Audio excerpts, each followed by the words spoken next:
Hello, and welcome to another episode of Telling Everybody Everything. It is Thursday, the 30th of July, and Bobby and I are about to take our children to Canada, and I'm so scared. There are so many of them, and I suppose everyone's easy but the one that I'm responsible for. So, you know what? It'll be fine. Bobby can have the two middle ones on their screens. Violet probably won't even sit with us on the flight. And then Holland is starting to walk. She's nearly, 9.5 months. So that'll be something.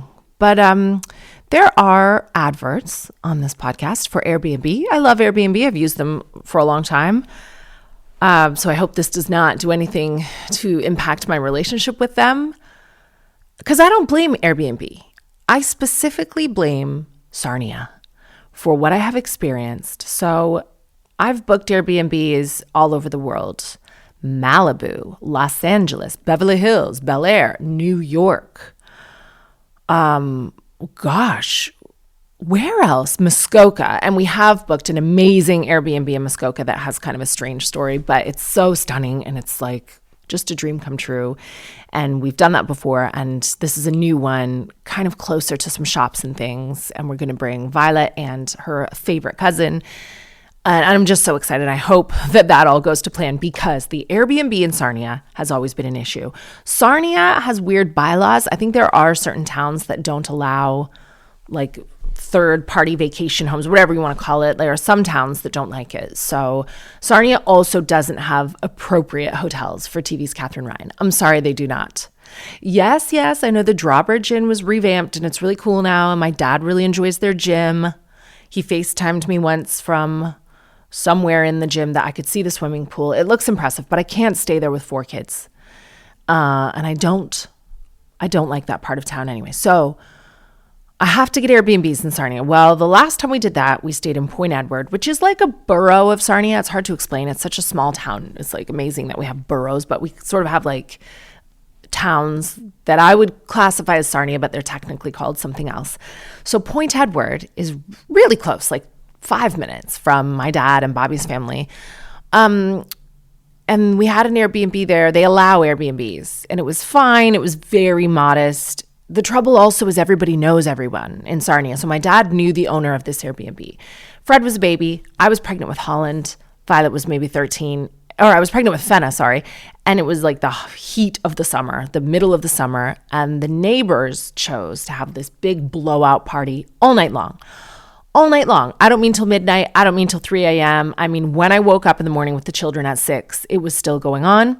Fires, screaming. I think they had like an extremely chavvy overground pool splashing in that. It was just like music, speakers, yelling, drinking, bottles smashing, noise, like that kind of party. And Fred has never been an easy individual to get along with. And people think I slam Fred.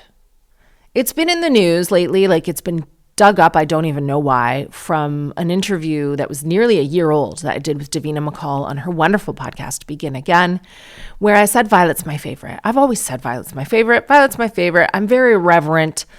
Take from that what you will. There have been lots of comments now that it's been like rehashed in all the tabloids that people are like, oh, her children will grow up with like deep issues from that and they'll never forgive her. No, my children will grow up knowing that they are so loved and that I am irreverent. And I love that I have a 17-year-old prototype for the result of my comedy. Like Violet is so well liked by her peers and her teachers, well adjusted. She's so employable. Her central nervous system is extremely regulated. Like Violet's great. Violet's fun to be around. She's funny. She's smart. Like Violet's great.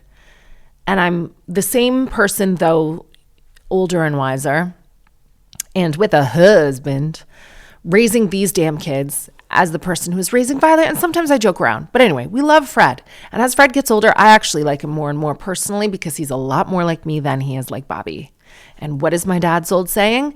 That guy's got something I just can't stand about me. So Fred's never been very easy. And as a baby, he was so unsettled and he was jet lagged and we were in a new place and Bobby was out with his friends. So I just had Fred and I was pregnant with Fenna. And I was coming into my second trimester, so I was also still sick. throwing up all the time.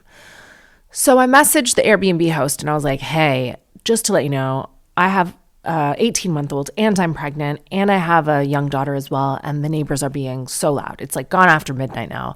Could you ask them to keep it down? And the Airbnb host is like, well, he's in the Navy and he's having a big party because he like survived some like camp of being in the Navy. So we're going to allow it. I was like, oh, that's rich because pregnant with an 18-month-old, I'm in the armed forces as well. I'm up against it. You need to advocate for me. And the host like wouldn't. And I couldn't really say anything because it's like someone my dad knows, so I have to be polite. And then Violet takes no prisoners. Violet calls the police. She's a communist. She's a snitch. So she brings them up. She's like, hello, we'd like to make a noise complaint, please. They're not stopping. And she gets more American sounding now for some reason. People think she sounds like me. She sounds like YouTube and TikTok. But love her transatlantic accent. And by the way, she's a performer. And when she's in shows, none of them can do an American accent, but she can. And she just needs to be like a vocal coach, an accent coach or something. I digress. So the police came and they like told them to be quiet. But then as soon as they left, they were loud again. Like I could literally hear them be like, police are gone, let's party. And it just continued. So that was kind of annoying. And then the next day, the Airbnb host was like, look, I was walking my dogs at 6 a.m. and I walked past the house and I could see and hear the party was still going. So I'm really sorry. I'll give you like a discount. I was like, forget it. And I could have escalated it. I'm sure, you know, and that's what I love about Airbnb. And this is not an ad. I don't think they're going to like this section of the podcast, but they will always give you a refund if something cancels or if, you know, they have a whole list of reasons they will. You are protected with Airbnb. But I just didn't escalate it again because it's Sarnia. Everybody knows everybody. So again, we rent an Airbnb and this time it is in Sarnia. So they've like opened it up a bit. There aren't many Airbnbs in Sarnia, but we found one and it was in a good location, really lovely house. And weeks ago, the lady canceled it. And I was like, okay. And she was very courteous. She sent me a message, said, listen, my renovations that I had planned have not been approved. So I can't rent out the Airbnb. I have to cancel it. And I appreciated that. And then she sent me like blueprints, like AutoCAD photos of the renovations. And I was like, all right, Dad, that's exactly what he would do. Should have been like, do you know my dad as well? Please send him this. He'll like jack off over it. He absolutely loves like home improvements.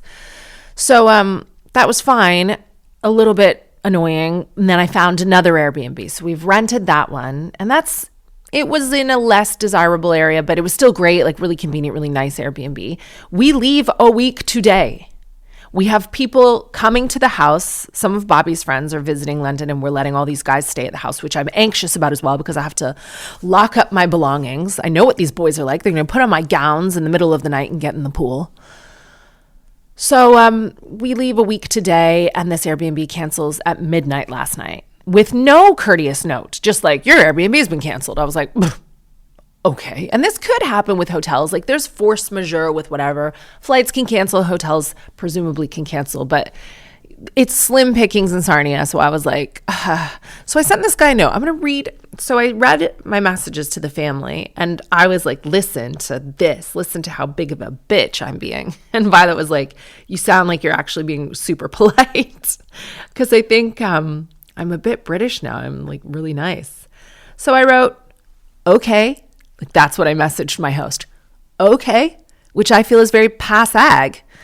And he writes back, thanks for confirming. Let me know if there's anything else you need. So I wrote, wait, sorry, did you mean to cancel the reservation? And he wrote, I can see the reservation has been canceled on my end. I'll look into this and follow up. Then 4 hours later, he writes, yep, the house has been sold, so there's no way we can host, unfortunately. First of all, yes, you can, because there's no such thing as like an exchange and then closing in 7 days' time, right? Like you say to the seller, what date do you want? It will not be in 7 days because I am the fastest closer when it comes to selling houses, buying houses, whatever. I'm like always ready to move in. And even when I moved in here, the solicitors were like, wait, what? You want to move in 30 days? Okay, well, we better get all our documents together. Like I had the cash ready to go. It still takes a long time. You can like honor your Airbnb bookings for the next week to 2 weeks. Anyway, blah, blah. We can't host, unfortunately. So I wrote, oh, okay, thank you for the courtesy of a message. being sarcastic, as the cancellation on its own seemed like a mistake. Have a lovely summer. And he wrote, no problem. I wish I could host you at my other place, but it's booked. If you need any places in London, Ontario, I'd rather die. Let me know. I do have over 35. Well, la-dee-da, good for you. And I wrote, LOL. Well, if anyone has the audacity to cancel on you last minute, let me know. As in, like, your other place is booked. But hey, cancellations can happen, like you fucking canceled on me. So now I think I'm going to get a spicy reply, because that was quite clearly, passive aggressive. And he wrote, ha, I'll keep that in mind. Thanks for being so understanding about everything, Katherine. Hope you have a wonderful summer too. I'm not being understanding. I'm being a cunt. So fine. People are very nice on Airbnb. And since then, we did get maybe an even better one. Like the last one available is this big house that's right by the beach. And that's a little bit further away. It's in a borough, again, called Brights Grove. So now we're looking at like a 10-minute drive from my parents, which by Sarnia standards is like massive. You can usually, like Bobby, you have to understand, my dad lives on the same road as like Bobby's sisters, all the cousins, all the family. We're brother and sister. I've tried to explain this to you before. So a 10-minute drive is a lot. Violet really likes to be right near her cousin and just like walk to the Starbucks. But I suppose her cousin can drive. And Violet, by the way, can nearly drive. And I always knew she was an excellent driver. Even when she was 3 and I got her one of those like Power Wheels, battery operated cars. She had a Jeep, she had a motorbike, she had all kinds of like driving things. She was always good at it. And I took it for granted. I just thought, yeah, kids can drive. And her friends would crash it and cry and get hurt. And I was like, whoa, I cannot be liable for this. But she's always been an amazing driver. God love that girl. I just got the notes back for Violet's contributions to Firstborn Daughter, which is my book. It's also the title of my latest special, but that's like been and gone. We recorded that. That's available to stream. And I think we've actually done a deal. It was exclusive to Sky for a year. And now I think it will be widely available on YouTube and all kinds of places. And put a pin in that, actually. Pins all around.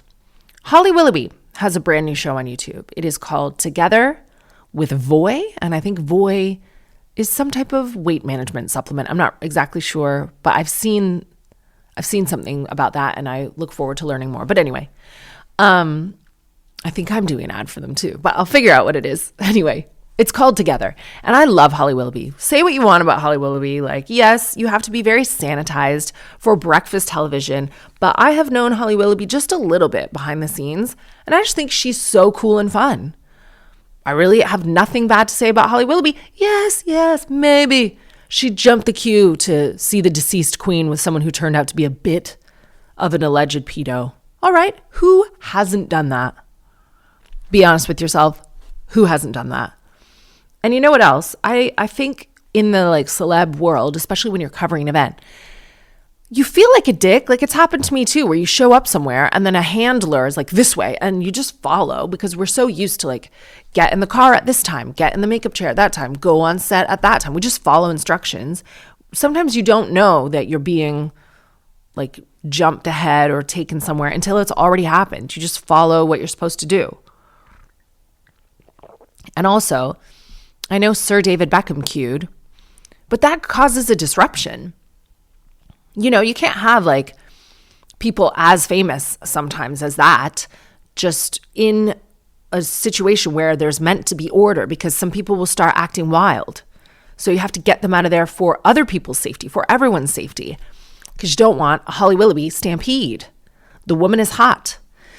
Anyway, she's got a new show on YouTube, and Violet and I appear on this show a few episodes down the line. I think Stanley Tucci was on the first episode. And critics, like, they just decide. They make a collective choice about, like, this is our reaction to you. And they have put her in a real Meghan Markle category, which a woman from the Metro wrote very thoughtfully about.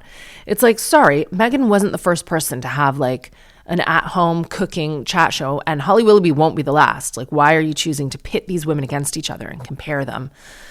I haven't seen the show, but I do know that when I went on with Violet, I felt, because of the rosé and a bit because of the soft cheese, I felt very relaxed, very welcomed, very like loose. I was funny on it. Violet was funny on it. Holly Willoughby was funny on it.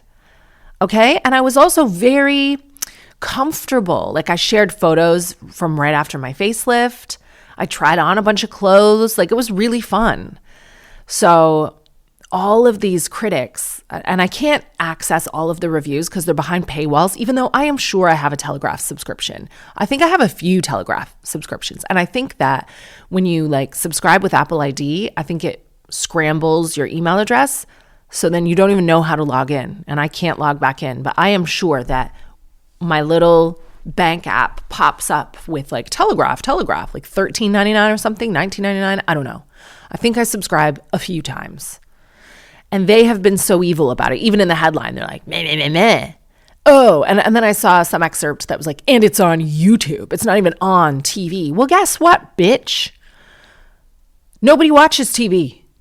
Maybe Holly Willoughby's audience from this morning are like the last people who watch TV. But guess what? All of these channels who were fighting with each other didn't see YouTube, didn't see socials, didn't see Snapchat and TikTok coming up the rear to absolutely trounce them. And there are YouTube shows getting like tens of millions of views, and terrestrial television, though I still watch some of it. I wish terrestrial television was something that people Violet's age would watch. I mean, Violet will. She'll watch Stath Let's Flats. End of list. I like terrestrial television, but you can't slam someone for having a show not on it anymore because YouTube is just as, if not more than, impactful as the channels and the streamers. So there. So if you want in the background or whatever you're doing to put on Holly Willoughby's new show together, I recommend that you do that. Maybe you like it, maybe you won't. Guess what? Everybody has a fucking TV show now, so you don't have to get angry about it at the Telegraph.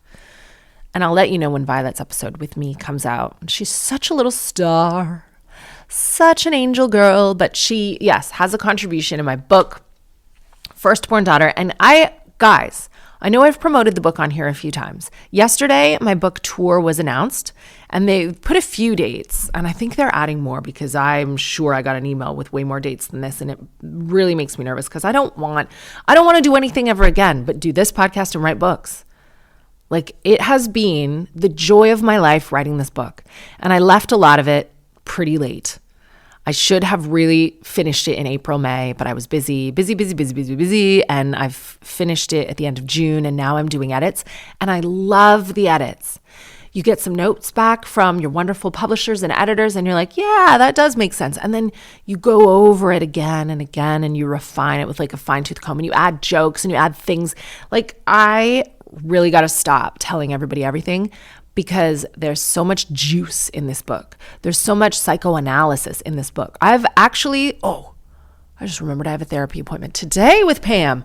But I've actually learned so much about myself writing about the firstborn daughter archetype. And it's fun and it's silly and it's like pop psychoanalysis. And a lot of it is not backed by like research. But guess what isn't backed by research? Anything about women or our bodies. So the firstborn daughter, to be clear, is the first girl. You can have older brothers. I assume that your older brother is an idiot. The firstborn daughter can also be an only child. She still carries all the shit that the eldest daughter in a bigger family would have had to navigate. And there are variations of the firstborn daughter. You don't have to be a perfectionist who's like super organized and cleans before the cleaner and makes lists and is head of the group chat. That's not every firstborn daughter. You could be a rebel firstborn daughter. You could be a martyr. You can be the obedient firstborn daughter. There's something called the glass child, where you're so unproblematic that your parents just look straight through you as though you're invisible, and they look to the bigger problems in their lives, like the marriage and the bills and the boys or whatever's going on, the alcoholism, the dysfunction. I was raised by a firstborn daughter. I have a chapter about my mom. I'm raising a firstborn daughter, so that's why Violet has so many contributions in the book. I've got chapters about show business, older men and the firstborn daughter, and listen to me. They like you specifically, and they prey on your Katherine. They prey on your desire to be mature and chosen and responsible, and the fact that you don't really click with boys your own age. But they're basically pedos, and you should stay away from a man who says that, like, oh, you're so grown up for your age, but he has no furniture. Look, it's a great book for any firstborn daughter, and it will explain to you and to your partners why we always marry the youngest son so that we can treat him like a sibling. But let me tell you some of the dates. So if you pre-order Firstborn Daughter now, which I would love for you to do because pre-orders really help the author, it's published on October 22nd. But if you book to see the book tour, which is kind of like a chat show, bit of stand-up show, funny, I'm signing books, I think, before or after, or you might get a signed book. But it's like smaller venues, really nice and interactive. I'll probably be interviewed by a celeb guest or one of my friends, different people, different venues. I don't know. It kicks off in Bristol on Friday, the 16th of October. Then we're in Cheltenham at the Literary Festival on the 18th of October, Manchester on the 19th, Birmingham on the 22nd, Brighton on the 23rd, and London on the 24th. And I've got some emails about Cardiff, so I don't know what else is going on, but that's what we have announced for now. And it would be great to see you there. It would be great if you could pre-order either on as an audiobook on Audible or at Waterstones or whatever, Firstborn Daughter. I'm really proud of it, actually. And I can't say that about any work that I've done for a long time. But it's a great book. It's really fun and funny, and it's been fun to write. You wouldn't believe how many famous women are firstborn daughters as well. I mean, you would. Like all the big ones. So not Celine Dion, by the way. She's youngest of 14, but that's a whole other kettle of fish. Cher, Oprah, Meryl Streep, Britney, Christina, Lady Gaga, Madonna. So many comedians. Aisling, Roisin, Sarah Pascoe, Michelle Wolf, Amy Schumer, Nikki Glaser, Wanda Sykes, Whoopi Goldberg. We're all firstborn daughters. Actresses Angelina and Jennifer Aniston are firstborn daughters. Just so many. So many across sport, everything else. It's just really interesting to me. And this is the last thing I'll say about it, we do make room in the book for honorary firstborn daughters. Honorary firstborn daughters. So there will be an anomaly sometimes where the youngest is like loads younger. So she's kind of like a born again firstborn daughter, or everyone else was a fuck up, or like Shania Twain, for example.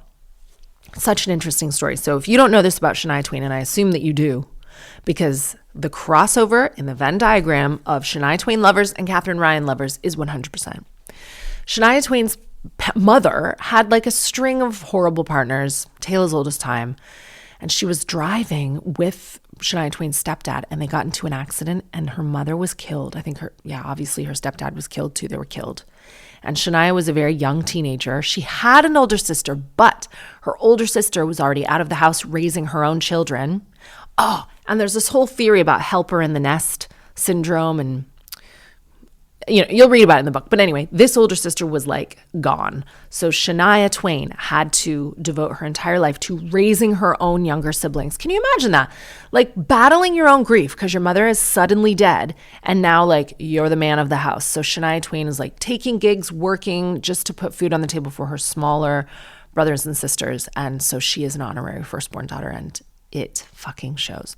So, were those all pins? Holly Willoughby Show, Violet, and Firstborn Daughter. Yes, we're going to Sarnia. Okay. Finally, if you are watching this podcast as a visual medium, then you will notice that I am sat. Why am I sat? I'm sat is a famous line from Love Island. I don't know which series, but the one that had Olivia Attwood in it when she was like bleh, dating Chris Hughes. Sometimes I feel like scared to talk about my children in any way, shape, or form because people are weird and people are pedos and people have kinks for things, but I hope this isn't a kink. Fenna Grace was watching me feed Holland fruit, and Fenna won't eat fruit. Like she's not really squeamish, but she was sat on my knee and I was giving Holland fruit, and Holland spat a little like crushed up blueberry out of her mouth, and I caught it with my hand and I put it in my mouth and ate it. And Fenna goes, bleh, bleh. And I've never heard her do that before. And I said, what's up? She goes, oh, mommy, bleh, watching you eat that blueberry made me choke. And I just thought it was so funny because she wasn't doing it to be like demonstrative. It was just like a knee-jerk reaction to watching me eat a baby spat up blueberry. Anyway, that's how I feel about Chris Hughes. And that's mean because he's never been anything but kind to me. I've worked with him very briefly on things. He seems like a friendly guy. Like, I don't know him. We've met in passing. But he was dating Olivia Attwood on Love Island. Gross. And they were having some argument. And he goes, "Oh, no, sit down, sit down." And she was already sat down. So she goes, "I'm sat." Which has become a bit of a meme, has become a bit of a punchline, a mic drop, if you will. So the other night, you know where I'm going with this.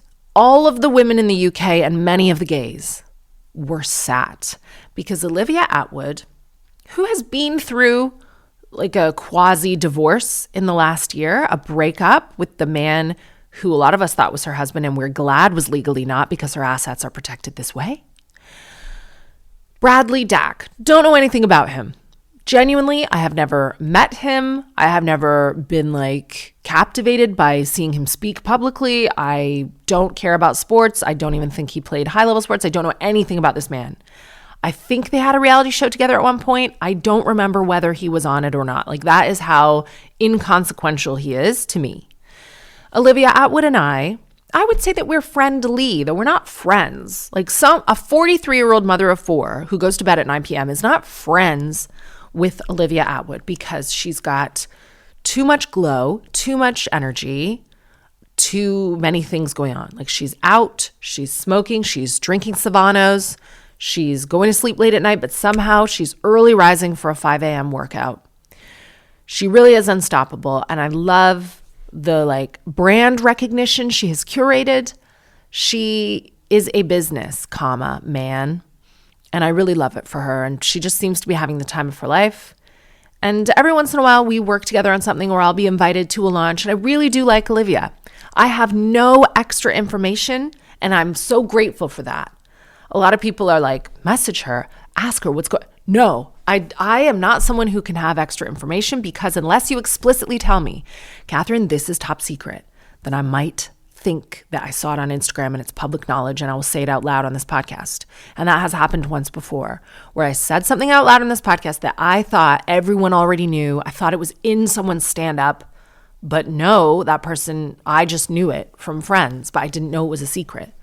So if you tell me this is a fucking secret, I actually will remember that and I won't tell anyone, but you have to be that explicit with me. So I'm so glad I have no extra information about Olivia Attwood, but the night before last, she was out with her friend Mark and they were clearly drinking. And I think what happened, just from memory, and I haven't done a deep dive in this at all, I think her ex, Bradley, was perhaps papped with a woman who he's dating, presumably, who he used to be dating, I think is reported. It's his ex-girlfriend, but they've reconnected.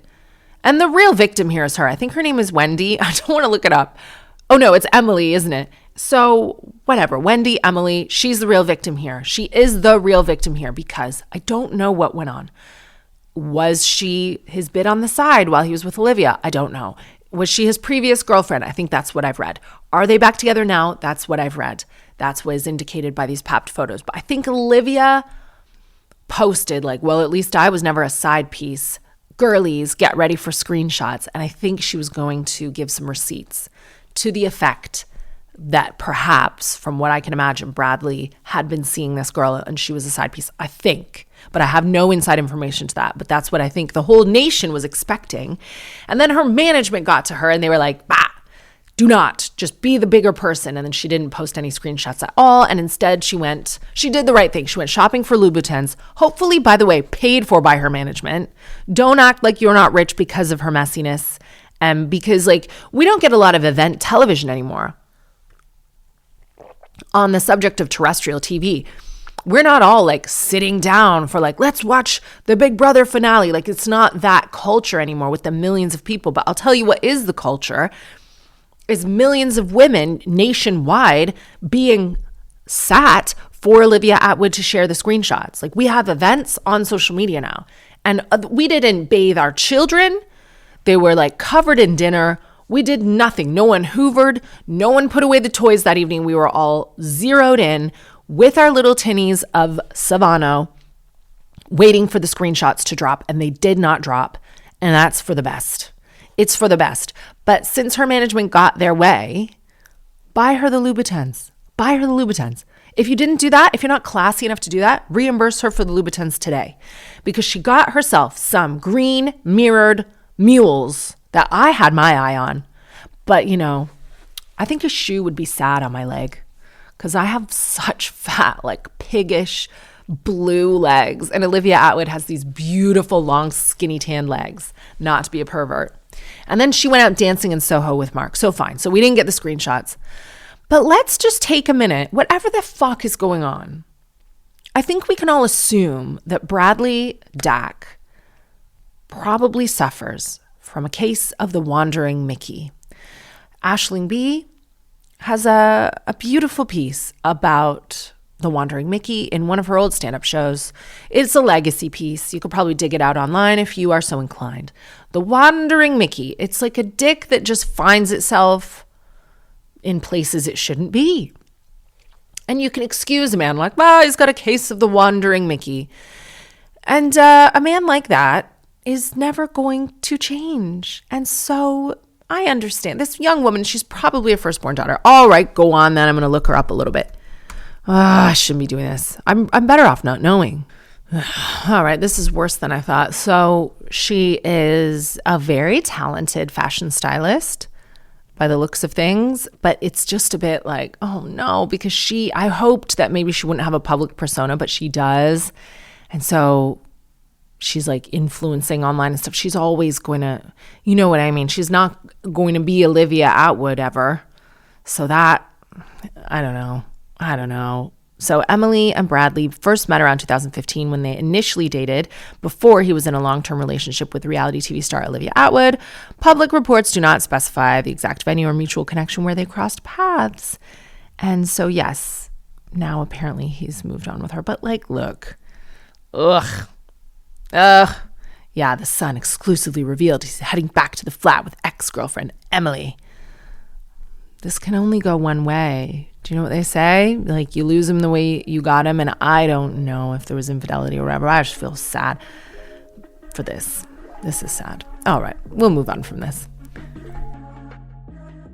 Something else that has caught my eye in the world of, can we call it celebrity gossip? All right, Danny Cipriani, the former England rugby person, is engaged to American actress Anna Lynn McCord. You will know her from 90210 Reboot. She's on Days of Our Lives. She's like currently acting in America. So presumably like she's earning great money.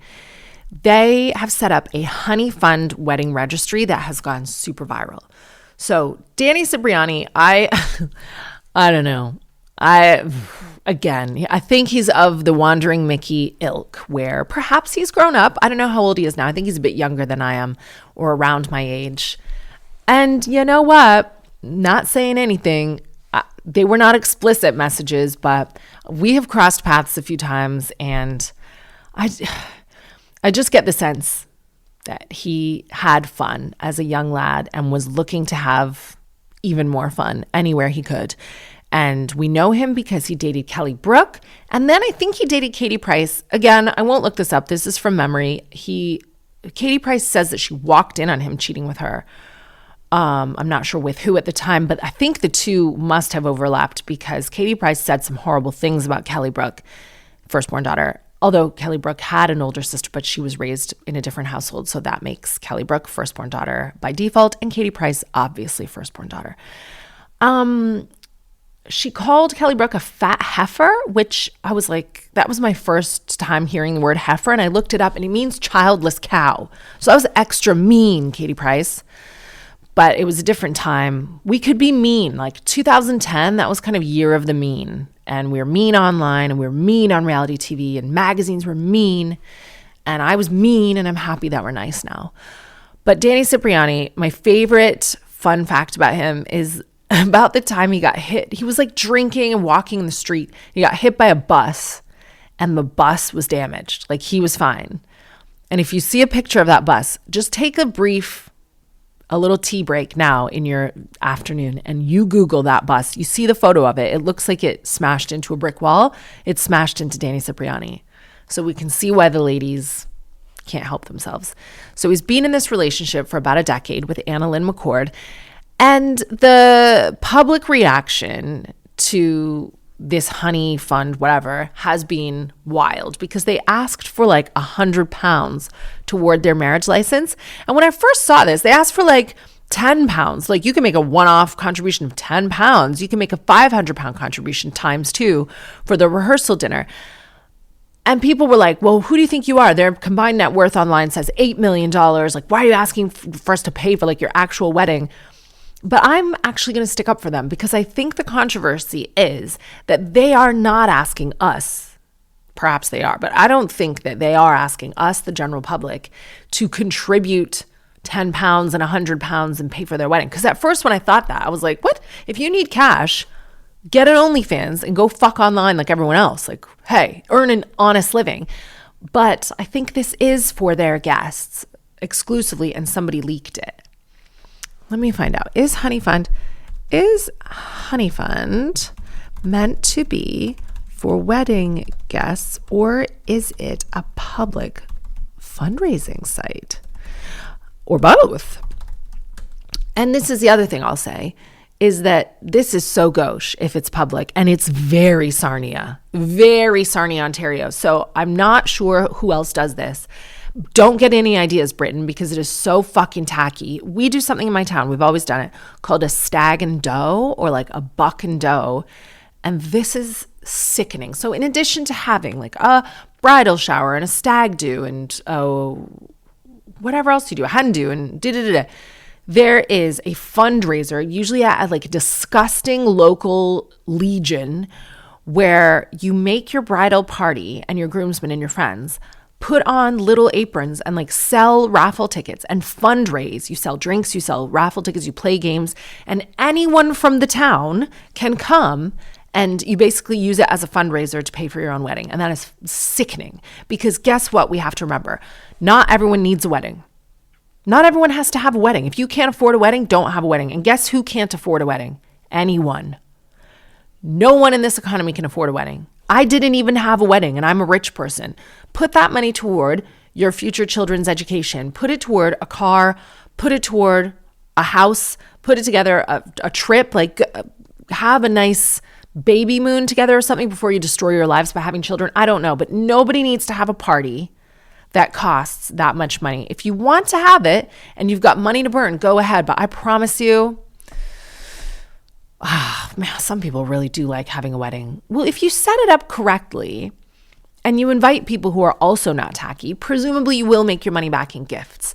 And I think this is where the confusion lies with Anna Lynn McCord and Danny Cipriani. Is she's almost 40. I think he's probably almost 40, or he's older than I am. They have all the things that you get at a wedding. They have all the cutlery. They have all the silverware, the like fancy blender, the washing machine. Like, they don't need cash from people. So yeah. Okay. Honey Fund is built as a wedding gift registry, not a general public fundraising platform like GoFundMe. It was started in 2006 by a couple after they realized they'd have no money left for their honeymoon once the wedding itself was paid for. The whole concept was, let guests fund the honeymoon and experiences instead of buying us a toaster. And you know what, guys? This is going to become more and more popular as people... I mean, I can't even believe that people are still buying toasters, because people get married older now. By the grace of God, we're not in a situation where we're so like religiously shamed that you have to marry someone just because you would like to finger them and you're like 18 years old and your parents drive you to Ohio and like sign the certificate, and then you don't live together. You go from like your parents' house to your husband's house. No, like, we don't need the old-fashioned wedding registry anymore. A cash gift version of a traditional registry. Structurally, it works like a normal registry. The couple sets it up, gets a personalized URL, and shares that link with guests via their wedding website, invitations, or a QR code. It is meant to function as an invite-only thing where you'd only find out about a couple's specific page if they give you the link. But in practice, it is not locked down. Obviously not, because it's gotten into the hands of the British press. Those personalized URLs are not password protected or restricted to confirmed guests, so anyone with the link, or in this case, anyone who found it through the press coverage, can technically view or contribute to it. So who the fuck, Katie Price, A scorned lover never sleeps. Katie Price does like revenge. She said that. So someone got their hands on this link and decided to share it, and that's why they're being shamed for it. And I think it's important to look at it in this context. So here are the things that are on it, by the way, as we're being nosy, and I am sticking up for them. Because guess how you don't get rich? By spaffing money that you shouldn't be spaffing. This is very frugal. I think it is very smart. So you could spend, because your guests want to get you something. Okay, 500 pounds times 2 for the rehearsal dinner, 600 pounds times 2 for the flowers, 600 pounds dollars rather times 8 for venue construction.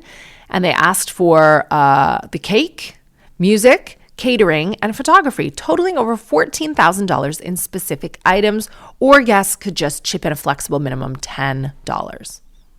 Reasonable. And for people who are worth $8 million, putting like together a $14,000 list is not much. It's like, oh, if you want to give us something, please do not turn up. Please, for the love of God, we do not require an ice cream scoop from Williams-Sonoma. Go on to this and like contribute something to the party. Fine. I mean, would I have a registry at all? No, I would not. I would not. But maybe they have friends who really did, who came to them and said, we want to get you something. So they were like, fine, you can help pay for the wedding if you really want. We'll be divorced in here anyway. Why don't we dip into the emails now? There is one from a lovely lady who's coming to see me at the Roundhouse this Sunday, August 2nd from Jersey. And she said, Katherine, you keep saying that your Roundhouse gig with Judy Love, Michelle DeSwart, Dan Skipper, and Lou Sanders is the 3rd of August, but we're coming the 2nd, so I wanted to check. Yes, it is the 2nd. This is why I'm not selling as many tickets as I'd like. The Roundhouse in Camden are having a huge comedy festival. My show with the aforementioned people and new material / no material is this Sunday, August 2nd. I'm hosting the night. It's going to be a really great time. All right, Katherine, am I overthinking this or am I just postpartum? Firstly, if you decide to read this on the podcast, I would like, okay, you know what? People continue to send me emails where they'll write the whole email and then they'll be like, please keep some of the personal details vague. Just don't write me the personal details.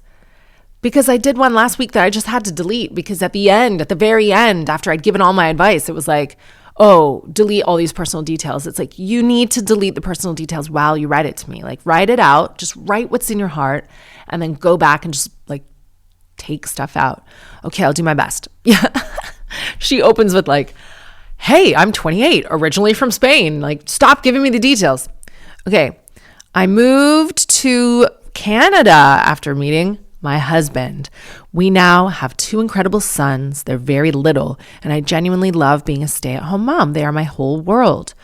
One of the realities of family life is that my husband works very long shifts, which sometimes turns into him being away for days at a time. It's the life we've chosen. I wouldn't change it. He's my best friend, and I love our little family. The thing I'm struggling with is friendship.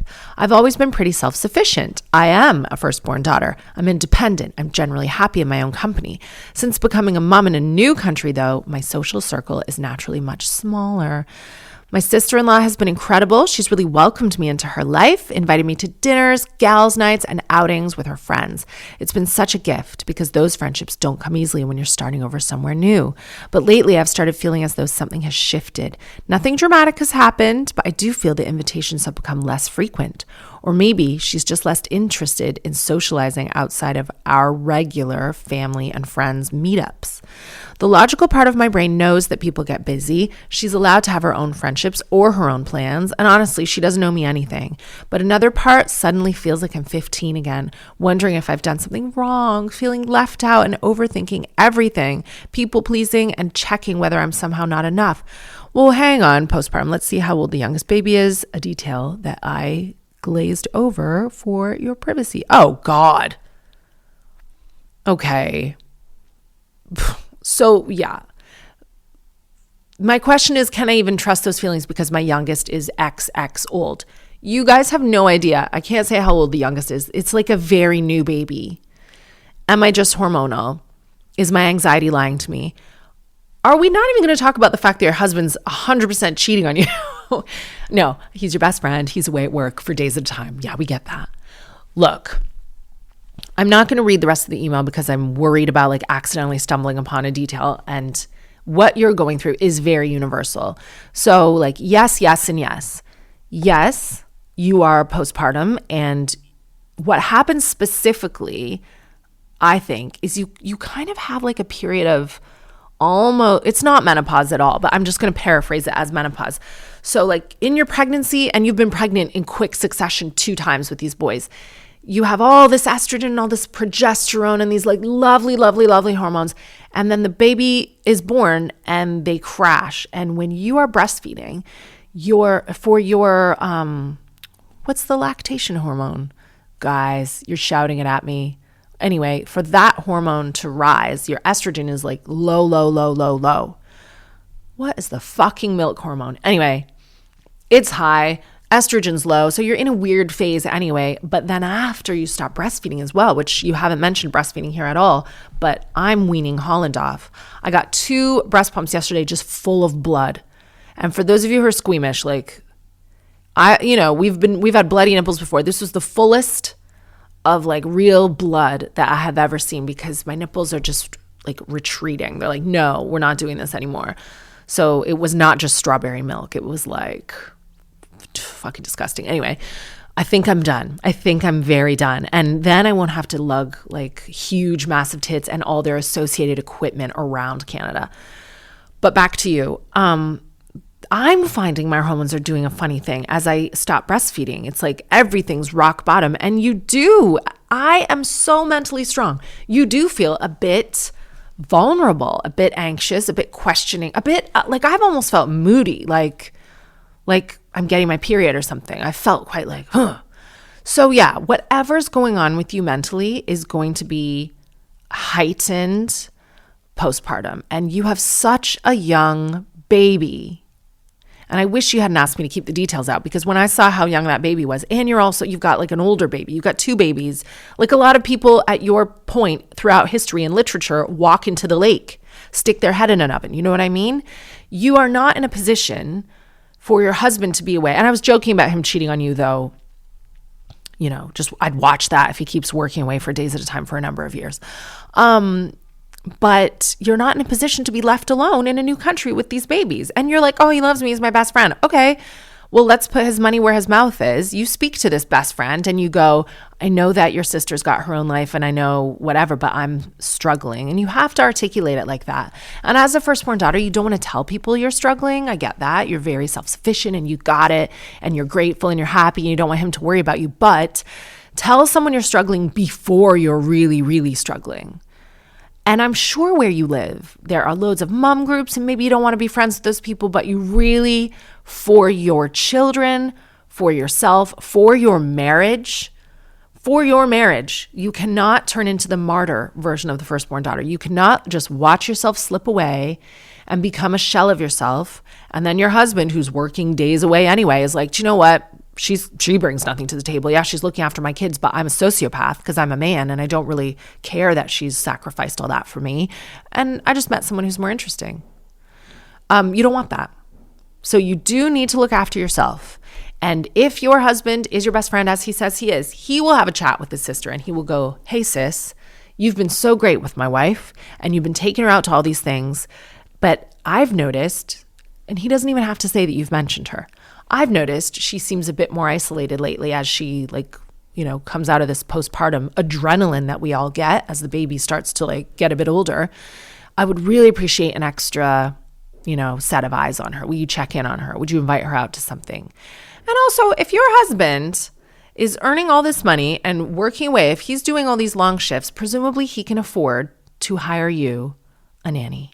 And that's easier said than done, because even my kids, I can obviously afford a nanny and I have one, but even though she has been here since Holland was born, since before Holland was born, if Holland can see me, she screams and cries. It's not easy. It's not like, you can't just be like, here's the baby, bye. Everybody gets upset. You wish you could be there. It's not straightforward, but you need support is what I'm saying. And hit this best friend up, because men ask me all the time, why don't you lift men up on your podcast? What can men do? When your wife or partner has a new baby, especially if you're gone for days at a time, what you can do for your children, not even for your wife, for your children, is prioritize your female or parenting partner who's home. Prioritize their mental health. Oh, this one's interesting. Energy drink tiers? Katherine, I've always been more of a Monster Energy guy. Okay, I think this stems from last week.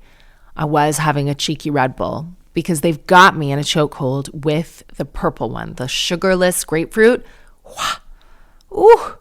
And yes, I do stigmatize certain energy drinks.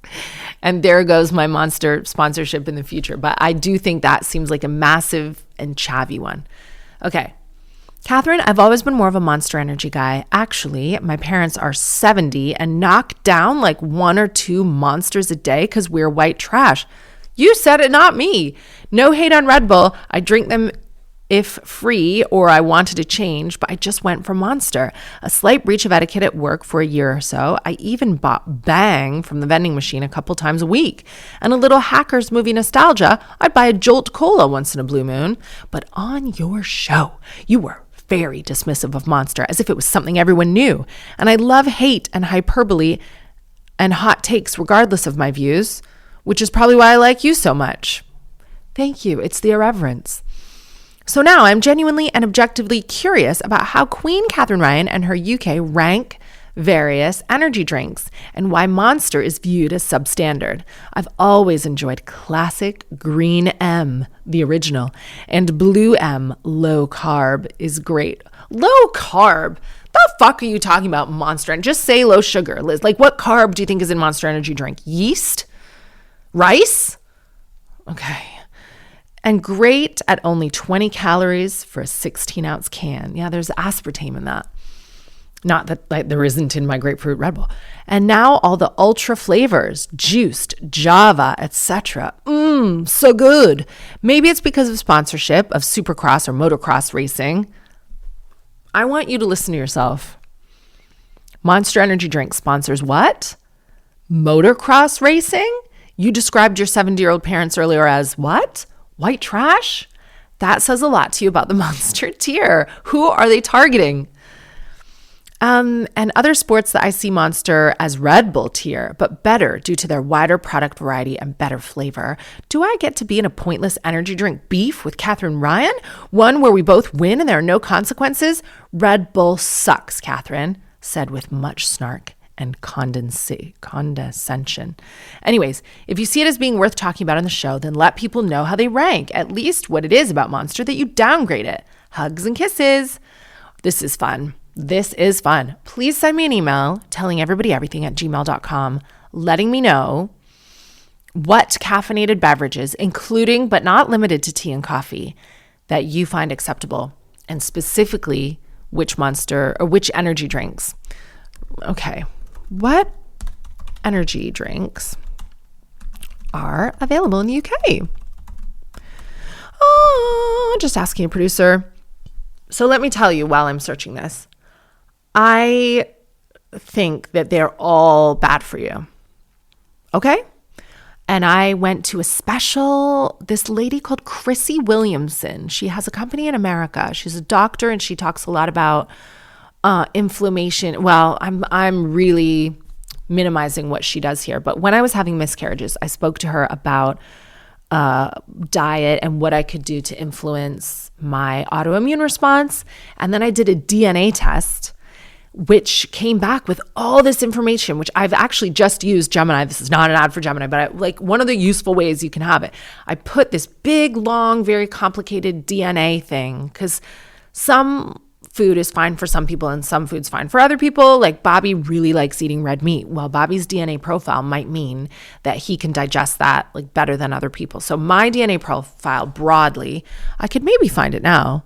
This is a little bit of a departure from what we were talking about with energy drinks. But I mean, what I'm getting to is energy drinks are like definitely on the no list. Mama's allergy. What did I save it as? Anyway, no, I can't find it, but I'll just basically tell you the gist. There are things on there like spinach and beets and lots of vegetables and nuts that I am not supposed to have. I have to boil them if I want to eat them because it reduces the histamines. I'm not allowed to have leftovers, even though like that is my main vice. I'm not supposed to have leftovers in the fridge after 24 hours because they build up histamines when they're in the fridge. I'm not supposed to have any alcohol, any sugar, which is kind of true for everyone. And if I want to have caffeine, my specific DNA profile is I'm supposed to just have like a bit. And that's, again, true for everyone. But energy drinks are definite no's. Like there are some like no-go areas. Dairy, absolute no-go for me. All gluten stuff, because I have celiac, definitely no-go. And then a lot of vegetables were fine, but a lot of vegetables weren't. And you think, oh, vegetables are good. Oh, fermented stuff like sauerkraut, which I love. I'm not ever supposed to have any of that, but it might be fine for you. So back to the energy drinks. Red Bull, I think I just recognize it because when I was young, like 19, bartending, that was the only energy drink that existed. So every once in a while I would have a sugar-free Red Bull and it made me feel off my fucking tits. And then when they came out with all these other ones, I think personally what I don't like about Monster is I think that as an adult, that's when I recognized it as being sort of marketed, not just to your white trash community, but to kids.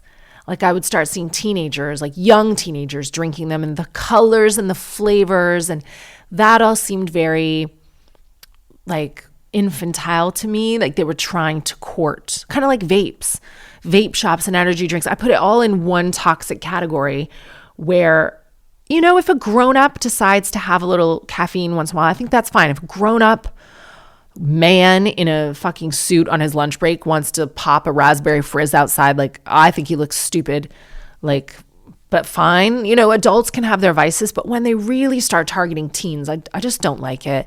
And motocross, again, that you mentioned, like a lot of young kids watch that. And then the colors on it were just quite garish. I don't know. It just wasn't for me. So here are the big international names. Red Bull is the market leader by a wide margin, followed by Monster, which has a huge range that you described. Ultra, Chaotic, Zero Ultra, Mule, Rockstar, Relentless. Oh, those are different ones. Mule, and then a different brand. Rockstar, I remember. So I think Rockstar was the next to come out. And I think I went to a Rockstar energy drink event one time. Relentless is owned by Coca-Cola, and that's a great name for an energy drink. Boost, Rubicon does a raw energy drink. Lucozade even has a classic glucose energy drink. Carabao, that's Thai. Prime Energy is KSI and Logan Paul. But they had a big boom and it's calmed down since, but it's still widely stocked. Bang Energy. There's so many. And some are like fitness protein brands. And well, look, if you want to drink Monster and you like all the flavors, then that's exciting for you, but it's too big. I'll tell to like round this out, the thing I don't like most about it is the hugeness of it. That does worry me. It's just so large. And Red Bull have upped their size too, but I think like a little can, not bringing it all back to Olivia Attwood, but like a cheeky little Sabano, like when a can is small, I feel better about myself. Let's see what news our good friend comedian Andrew Johnston brings from Hollywood. In new legal docs, Lil Wayne's former assistant has revealed all the duties he was responsible for when he was working for the rapper, and it's very specific. Andrew Williams, who spent years assisting Weezy personally, is currently involved in a bitter court battle over claims Wayne assaulted him on a private jet in 2022 after he tried to break up a physical altercation between Weezy and the jet's pilot, which maybe not the person I'd want to piss off on the plane, but cool. And his job description is being used as evidence in court. I will now pose to you the requirements to be Lil Wayne's assistant as if you were interviewing for the role, and I'd like your honest answers. Firstly, must love kids and dogs. Big kids? Big dogs? Must be self-motivated and have a positive attitude. Very fair.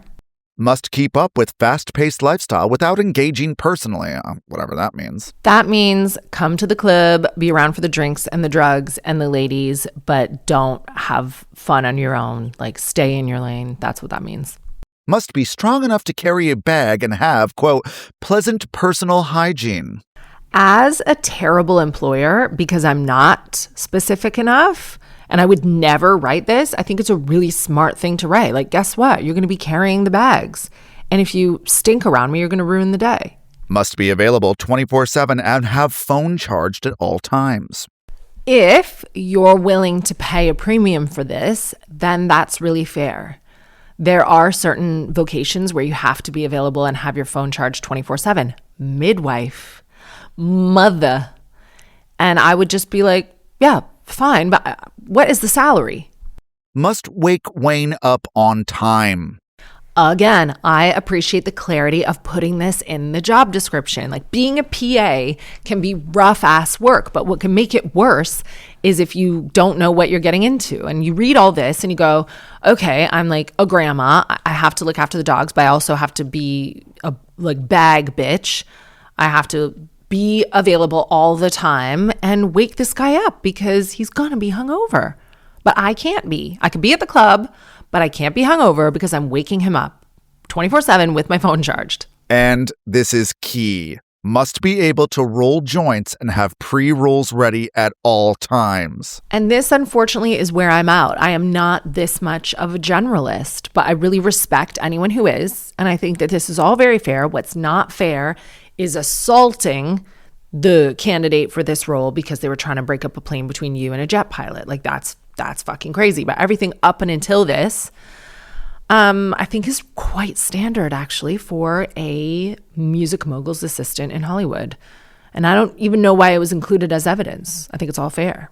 After railing against guys with, quote, fake jobs, see DJ, producer, DJ, amorphous creative director, DJ, Gen Z feminist thought leader Olivia Rodrigo has found one with an apparent real job, specifically in finance, 6'5", trust fund, blue eyes, can dance, we assume, /hope. Per page 6, after being linked to a string of creatives, quick recap on her dating history, her High School Musical, the series co-star Joshua Bassett, followed by music executive and DJ Zach Bia, producer Adam Faze, and House of Guinness actor Louis Partridge, thought to be the muse of her latest musical offering, You Seem Pretty Sad for a Girl So in Love. Olivia has been spotted all over NYC with bona fide finance bro Julian Kroonenbergs. It remains to be seen if he passes her "does he want to go to space" red flag test. But maybe he's an elusive, grounded finance bro. Still, girl power powered fans of Rodrigo think her linking up with a finance bro flies in the face of her earthy, angsty, independent young woman persona, likening it to Jewel getting braces or Lisa Loeb getting contact lenses, if her fans knew who the aforementioned 90s singer-songwriters were. Counterpoint? Practicality. What say you? Yes, practicality. The left have gone too left. Like, who says that all finance bros are bad? I would caution Anne Hathaway dated Raffaello Forieri, an Italian finance bro, from 2004 to 2008. And he wasn't quite a finance bro in the Wall Street sense, but his whole scheme was posing as someone with close Vatican connections who could help wealthy investors buy up Catholic Church real estate, mostly former churches, at a discount. He used that story and then he raised $50 million from investors, including some very high-profile ones like Bill Clinton and billionaire Ronald Burkle among them. And he separately embezzled $1.3 million of business funds to bankroll the lavish lifestyle he shared with Anne Hathaway. The timing was brutal because their relationship ended in a phone call at 2 a.m. June 24th, 2008, and the FBI arrested him at his apartment just 4 hours later. Agents seized personal items during the raid, including some of Anne Hathaway's private journals, though she was never implicated in or charged over any of it. She was simply his girlfriend at the time, not a participant. He pled guilty to money laundering, and he got 4.5 years in prison. So, I mean, this just makes the finance bro sound even better, because you get to spend his millions, because I remember Anne Hathaway on the yachts and getting the presents and stuff. Embezzlement and whatever didn't work out that well for Erica Jane. I mean, yes, it did, because her ex is in jail and she still lives a nice life. She's not maybe as rich as she was, but I think date the finance bros. And there will be roses among the thorns. And I'm sorry, but what, she's supposed to date more DJs? They're more of a red flag than a finance bro, if you ask me. Just be happy for Olivia Rodrigo. And guess what? all these like little left-wing fans that she has. And I'm left-wing. But you have to also appreciate she's a millionaire now. So she's never going to be as left-wing as you like. A Brazilian entrepreneur by the name of Sabrina Matos has built a viral new dating app called Plink with a Q that reportedly lets women search public criminal records using only a man's name and phone number before agreeing to a date. This is what it's come to, and we shouldn't be surprised. Instead of a traditional background check, Plink functions more like a public record search meets Tinder, using identifying information to search publicly available criminal records and returning any matching results to save women on the hunt the trouble of needing to cobble together a social media paper trail and putz around on a clunky public offender registry website. Who hasn't been there, ladies, am I right? Supporters argue that criminal records are already public, dating apps offer insufficient safety protections, and the app simply makes existing public information easier to access. However, critics, I wonder who they could be, warn against false positives, mistaken identities, and the risk of turning dating into a form of, quote, social scoring. Plink isn't the first platform to blend dating with background checks. The app Tea, like the stuff you drink, piping hot, allowed women to search men, check public records, upload reviews, flag red flags, and reverse image search dating profiles before it suffered major data breaches that exposed user data and private messages. Well, pobody's nerfect. Hula, Hulah, founded by actress Heather Hopkins after her own essay, requires men to either pass a background check or be endorsed by a woman who knows them to get on in the first place. Lulu, launched in 2013, allowed women to anonymously rate men they had dated, but has since removed that feature after being acquired. Now, Katherine, you've been famously analog when it comes to dating, and have never set swipe on a dating app. What's your knee-jerk reaction? Are you just happy you never need to deal with any of this? Where's the line between doing your homework on someone and invading their privacy? Is there one?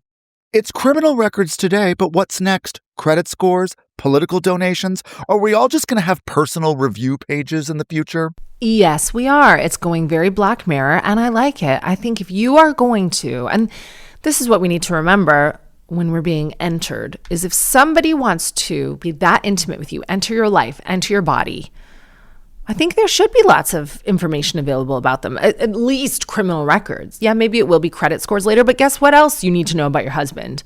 I have been in relationships where there was debt and bankruptcy that was not disclosed to me before I got in the relationship. And guess what? That becomes your debt and your bankruptcy too. So I've gone to Clink now. I can't read it because it's in Portuguese, but I have popped it into Gemini. This is a Brazilian Portuguese website called Plink. It says, trusting relationships begin with information. Nice headline. With full name and phone number, discover the criminal record of your date or partner. Plink offers complete verification. Name and phone number. I mean, I love it, but it is a subscription-based service because I was going to put a few names into it. See if any of my lovers had been guilty of crimes in Brazil. No, I will say, Andrew, I'm not of the mind that I just like escaped all of this, that I'm out of it. I was never on dating sites. You're right. I wasn't like ever cavorting with strangers, but I still think anyone in your life could be a stranger. I've had a lot of emails to this podcast. People who've been married 20 years and the person that they shared their bed and shared their life and shared their children with turned out to be a stranger. So I'm a skeptic, especially when it comes to heteronormative men. And I could use a service like this. Because even in my family tree from an ancestry website, there are so many like secret babies, secret families. It's wild out there, but not here.